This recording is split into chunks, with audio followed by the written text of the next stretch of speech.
คือบ่เบิ่งแหน่เห็นอยู่รถมันมานี่นะ เอ้าเจ้าตำข่อยนะ เจะเป็นบ้าดิ บ้ายังวะ ใครเห็นแบบนี้ฮะมีใครเห็นฮะจะเป็นบ้าดิมาตำตารถคัน ข่อยไปแล้วข่อยอยู่ได้ยินโอ้เจ็บ เป็นบ้าบางนี้บุกเกิดกับภาพนะ ก็ขอฝากสินค้าหนึ่งเลยน้ำหอมบอกต่อหนึ่งกินของอร่อยสองกินของเวียดนามหวานอยากได้ทั้งกินได้บ่อยกับกินของเวียดนามยิ้มหวานสาม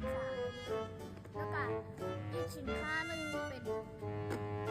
สบู่บอกต่อเนาะ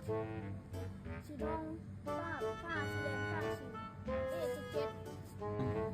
แล้วก็ขอฝากสินค้าเลยน้ำหอมบอกต่อหนึ่งกินของไอ้บอยสองกินของเวียดนามยิ้มหวานอยากได้ทั้งกินได้บ่อยกินของเวียดนามยิ้มหวานพิมพ์สามเลยเด้อแล้วก็อีกสินค้าหนึ่งเป็น